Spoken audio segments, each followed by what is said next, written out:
พิธีปิดศูนย์อบรมให้แก่พนักงานวิชาการครั้งที่ 13 ภายใต้โครงการสร้างตั้งศูนย์ฝึกอบรมร่วมมือแล้วสาธารณรัฐเกาหลีด้านชลประทานโครงการสร้างตั้งศูนย์ฝึกอบรมร่วมมือแล้วสาธารณรัฐเกาหลีด้านชลประทานได้รับทุนช่วยเหลือลาจากกระทรวงเกษตรกรรมอาหารและกิจการชนบทสาธารณรัฐเกาหลีมูลค่า 4.75 ล้านดอลลาร์สหรัฐมีจุดประสงค์ของโครงการเพื่อสร้างความเข้มแข็งและขีดความสามารถของบุคลากรแขนงการชลประทานผ่านการฝึกอบรมเทคโนโลยีชลประทานและการพัฒนาทรัพยากรแหล่งน้ำเพื่อนำเสนอความรู้ด้านเทคโนโลยีชลประทานสมัยใหม่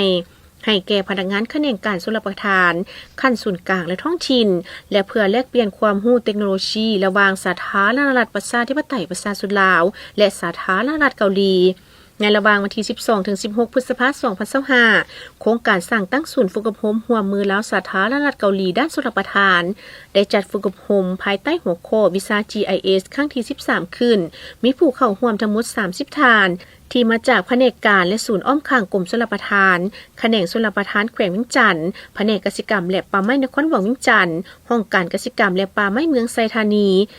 หาดไซฟองและเมืองสังทองศูนย์พัฒนาการประมงกรมเลี้ยงสัตว์และการประมงและวิทยาลัยชลประทานทางงอนสนานในวันที่ 16 พฤษภาคม 2025 ที่ศูนย์พัฒนาชลประทานหัวมือลาวเกาหลีได้จัดพิธีปิดฝึกอบรมให้แก่พนักงานวิชาการครั้งที่ 13 ภายใต้โครงการสร้างตั้งศูนย์ฝึกอบรมหัวมือลาวสาธารณรัฐเกาหลีด้านชลประทานขึ้นโดยการเป็นประธานของท่านนางบุญเทียนวงไกรโสนรองหัวหน้ากรมชลประทานท่านคิมสุจงหัวหน้าเชี่ยวชาญโครงการต่างหน้ารัฐวิสาหกิจพัฒนาชุมชนชนบทหรือ KRC ซึ่งมีนักสัมมนากรวิทยากรภาคส่วนที่เกี่ยวข้องและแขกถึกเชิญเข้าร่วมในพิธีท่านนางบัววินมังโนเมฆหัวหน้าศูนย์พัฒนาชลประทานร่วมมือแล้วสาธารณรัฐเกาหลีได้รายงานโยเกี่ยวกับการฝึกอบรมได้ให้รู้ว่าจุดประสงค์ของการฝึกอบรมในครั้งนี้เพื่อเป็นการสร้างความเข้มแข็งให้พนักงานวิชาการแขนงการชลประทานซึ่งหัวข้อที่นำมาฝึกอบรมประกอบมี